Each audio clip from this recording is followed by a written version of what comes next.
I'm James Whitfield and welcome to my channel.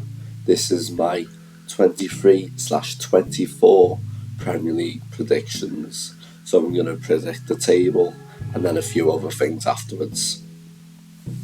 So first of all, finishing in 20th place, I think it will be Sheffield United. They've lost arguably their two best players in Sander Berge and Ndidi, and also they've lost legend Billy Sharp, and I just feel like the Premier League will be too much for them. And next I've got at 19 is Everton. I do think they've been fighting relegation for the past few years, and I think third time it will just be too much for them. They've lost two centre-backs in Conor Cody and Yerry Mina, and yeah, they've made some signings, but I still think there's some teams that will finish above them. Next of all, we've got Wolves as the third team to go down. I reckon there's too many departures there, to be honest with you. They couldn't score a goal last year, and they don't certainly look like scoring any this season either. They've lost Jimenez, they've lost Diego Costa, they've lost Ruben Neves, they've lost João Moutinho, and then in defence they've lost Nathan Collins as well, and Lopetegui's departure has left them short days before the season starts. I do think O'Neill is a good appointment, but it's just too much change and most of it is negative. 17th, I have got Luton Town.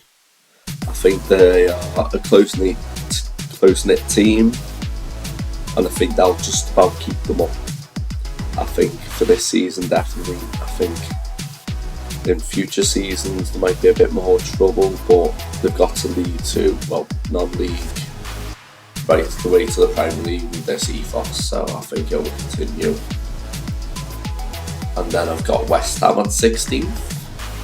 I think Rice is a big loss, obviously. He's one of the best players in the world in his position, I think. And they have qualified for the Europa League, but I think that'll be a distraction for them. I think Moyes might leave this season, but I do think that they're not going to go down. They'll have enough. And I think it's just a season where they need to potentially start looking at more attacking football, but we'll see. At 15th we've got Crystal Palace, and to be honest with you, there's only one reason why I put Crystal Palace at 15th. That's Roy Hodgson. I think he'll do a job to just steady the ship through the whole season. Like, their squad has got so many cracks in. They lost Zaha. You could say they need a new right back. The midfield's been in better places, but I think because they've got Roy Hodgson, a Premier League proven manager, there's a lot worse teams than them down there, so I think they'll be okay. 14th, I've got Burnley. I think people have this vision of Burnley to be playing attacking football all season. I think they'll do that when they can, but I think if they want to stay safe, sometimes companies going to have to sacrifice some style to get results out, and I think he will. But I do think they'll be fine and they'll stay up at least. 14th. 13th, I've gone for Fulham.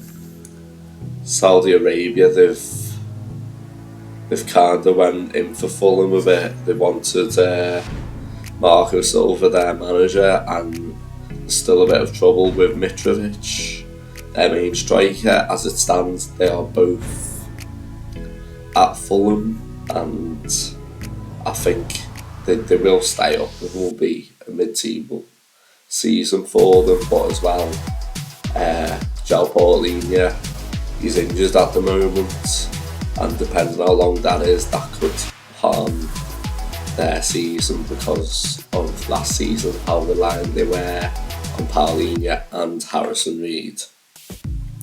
Right then, 12th, I've gone for Brentford.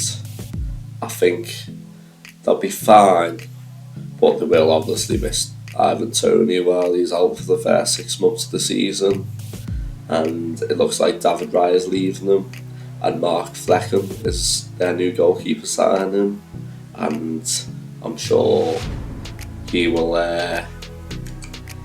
be fine. Like, Brentford's recruitment is always pretty reliable, and it's just a mid-table season for them. Maybe a bit underwhelming, but they'll be fine. 11th, I've gone for Nottingham Forest. They're a more established team now. They kind of know what worked if you look at the back end of last season, especially when they got that result against Arsenal. But it felt like for months that Steve Cooper didn't know what Forest's best team was, and he kind of just about worked that out. And now they've got a proper established squad, and all their players have 1 year of Premier League experience, then they'll be fine. And also, it's crucial to mention that they've not signed many players compared to the last few windows, which as well keeps that group nicely close-knit, and they don't need to bring anyone else in really. So it looks like Matt Turner is going to be their goalkeeper as it stands. 10th, I've got Bournemouth. I think they're certainly heading north in terms of how the club's going. The takeover's looking good, and Areola, I think he's a good appointment. I think it was harsh to let go of O'Neill, but Areola, I think is how you pronounce it. I think he will bring Bournemouth new blood, and he's a promising young manager. And they've also signed Alex Scott and Max Aarons in the last few days, so that's good late signings before the season. At 9th, this may surprise you, but I've gone for Brighton.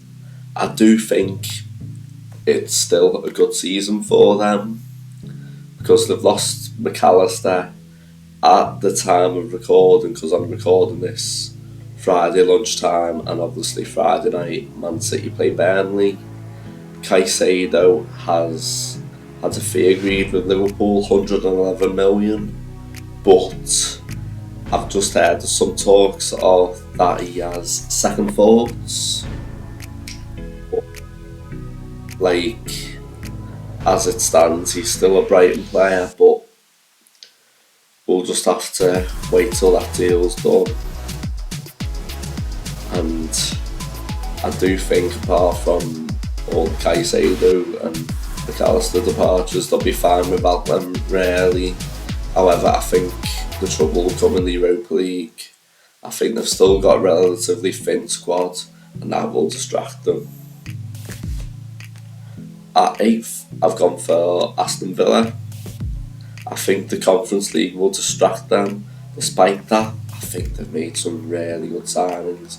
You think of Diaby, Tielemans and Pau Torres, then I personally would say if they didn't have any European football this season, I think they could maybe qualify for the Champions League. But I think it's a bit too much this year. However, Unai, what a job he's done for Aston Villa. At 7th, I've gone for Chelsea. I think it's a job that Pochettino, it's a type of job he needs to get his managerial career back on track after an underwhelming spell at PSG. I think lots have left player-wise, and I think that's good because there was such a negative mentality at Chelsea last season. And they've signed Robert Sanchez as the new goalkeeper. I think he'll go into the season as the number 2, but I think he'll eventually take over from Kepa as the number 1. Next, I've got Newcastle. I think they've got a good squad, but only a really good 11. and not much depth, to be honest with you. I think they've made a few good signings. You think of Livramento, Toniali and Harvey Barnes. I think they offer more depth, that improvement on the starting 11. Mainly, I think Toniali will be a starter. However, they're not used to European football. Eddie Howe has never managed in Europe, and I think that's where they'll drop off a little bit from last season. But I think they'll still be a really good finish for Newcastle. At 5th, I've gone for Tottenham. I did write this list before all the Harry Kane news to Bayern Munich broke out, but I've decided to stick to it. Just because I think Ange Postecoglou, he is the best attacking appointment possible. And they have made a few good signings, but I think now it's just a bit of a rebuild job, and I don't think they'll get top 4, but I think they will come close. And it's crazy saying that because it looks like they're losing Harry Kane, but I do think they will get 5th, and that'll be a really good achievement. Okay, at 4th, I've gone for Manchester United. I think there's a few good signings. However, there's some games where Man United, they just lose their structure a bit, and I can't see that changing this season really. And I do think, however, they'll make top 4. I think Mount's a good sign, and Onana's a really good number 1 to sign. And it just depends to see where they'll go from here. At 3rd, I've gone for Arsenal. I think there's good signings they've brought in. Declan Rice is the reason why I've put them at 3rd. If they didn't sign Declan Rice, to be honest with you, they could have been close to outside the top 4. And it's the first Champions League qualification since they were in it in 2016-17. However, one thing I would say is that cracks were showing towards the end of last season. They couldn't find a win at times, and that might have been to do with fatigue, but I also think Mikel Arteta is a good manager to set the squad on the right track. Liverpool, I've gone for them at 2nd. I think good recruitment. I think of McAllister and Szoboszlai. Like I said with Caicedo, I think he will become a Liverpool player, but it's been such a messy saga. It's between Liverpool, between Chelsea, between Brighton, as well as Southampton, with Lavia being involved. And the fact Liverpool are playing Chelsea on Sunday, but I do think they'll finish 2nd. They've got rid of all their midfield pretty much. The only midfielders still here from last season are Curtis Jones, Harvey Elliott and Thiago, and Bajcetic, you could stay as well. But I do think their midfield rebuild will boost them into 2nd. I'm not sure if they'll fight for the league title or not, but whatever Liverpool do, 2nd place and maybe a trophy, that'll be a really good achievement for Liverpool. And at 1st, I've gone for Manchester City. I think they'll do it 4 times in a row. Despite losing Gundogan and Mahrez, I don't think they'll be overly fazed by that, and they still remain the side to be beaten.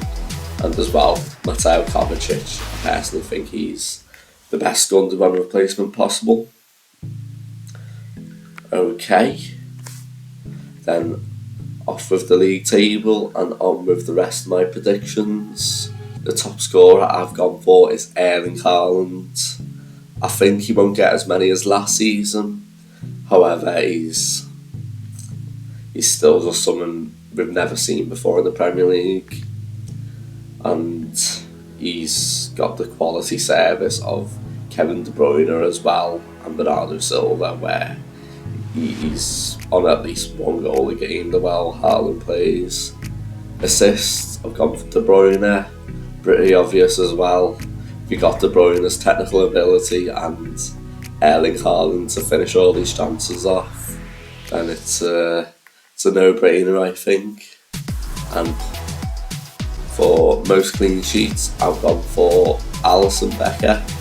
I do think Liverpool will tighten up the defence this season. I think they were a bit leaky during pre-season, but I think their defence will be set in stone after a few games into the Premier League season.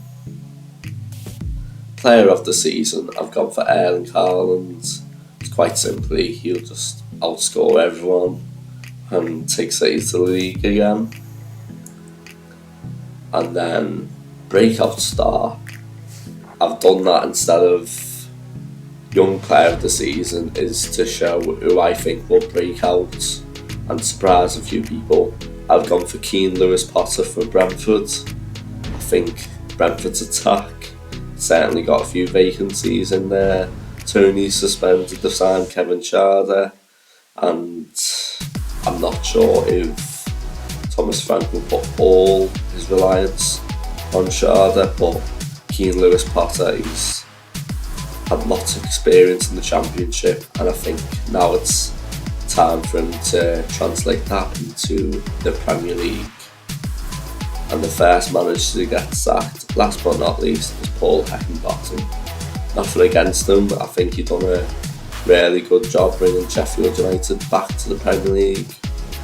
However, I just think it's a too hard job for him, and I think Sheffield United will let him go and try and bring someone in who's got a bit more experience. Okay, that's everything. What do you think of my predictions? Is there anything you agree with or massively disagree with? Let me know in the comments below. And don't forget to like and subscribe. And I'll see you later.